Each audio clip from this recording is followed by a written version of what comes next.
Hi, welcome back to Ramblings of an Old Broad. Well, my mind has just been spinning. I've been thinking about so many things.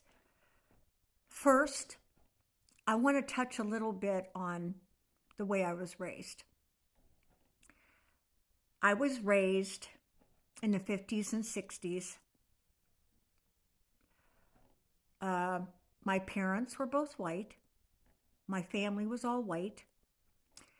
My neighborhood was all white. I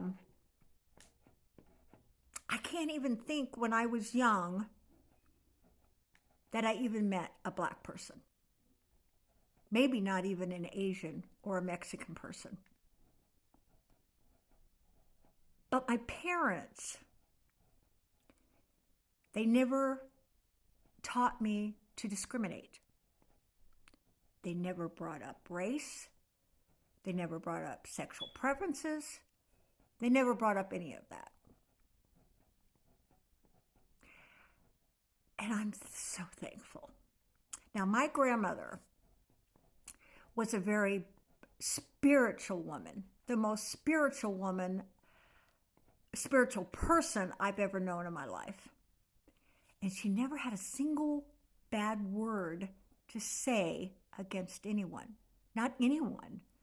I never heard her say anything about race, creed, color, whether a person was poor or rich.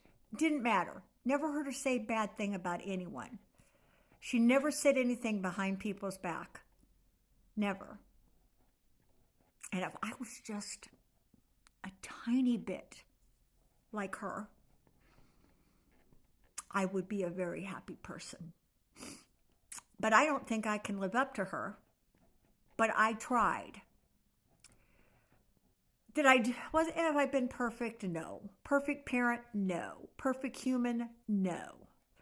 Not even a perfect pet owner when I was young. It took a while for me to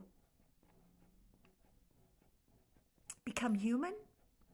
Not exactly. I mean, I think I was always a caring person, but you develop more humanity as you see more of humanity.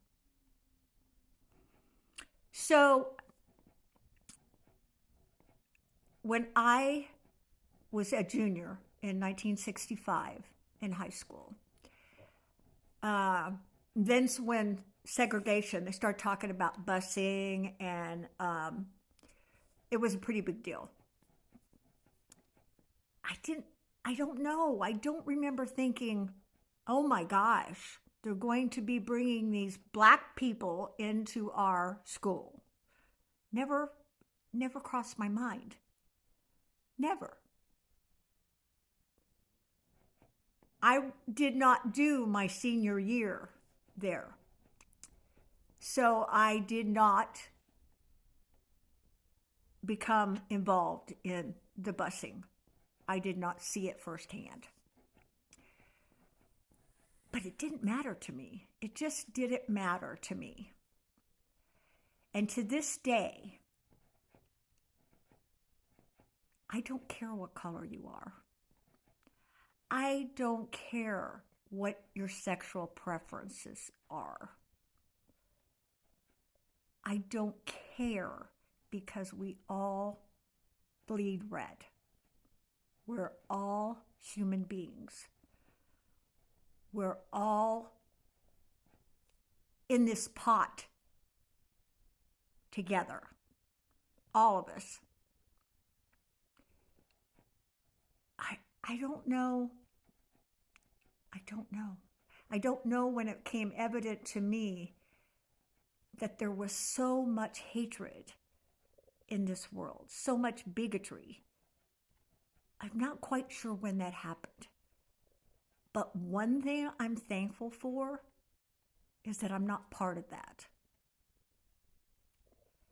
I can honestly say I don't hate anyone. I can honestly say I wish I could help others more. I'm 77 years old, and I think back to when I was young and thought about going into the Peace Corps, but I didn't do it. And now I wish I had.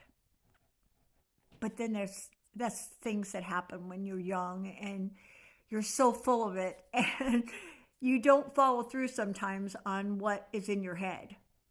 You know, like some people decide to go into the military and they do it, and that's wonderful.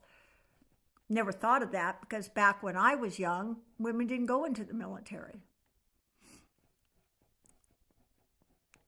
It's just,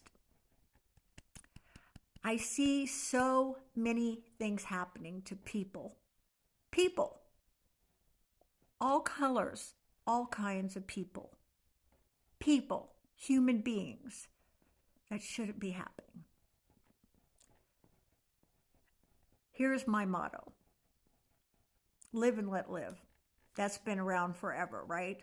Well, to me, what that means is you do you.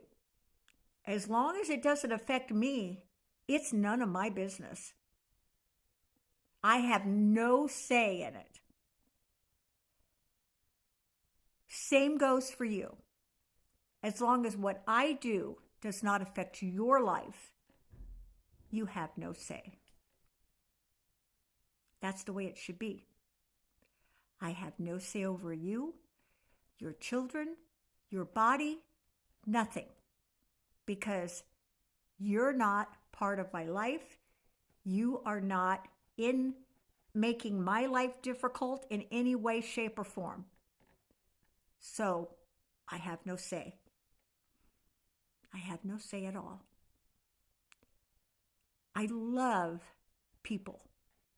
I love you. I love everyone. Until you give me reason not to love you. But I don't hate because hate grinds at you, not the other person. It hurts you inside. Inside. I may be coming back more because I have more to say. I guess I didn't know I had so much to say. But now that I realize I can come on here without makeup, sky's the limit. Thanks for joining Ramblings of an Old Broad. I hope you'll come back soon.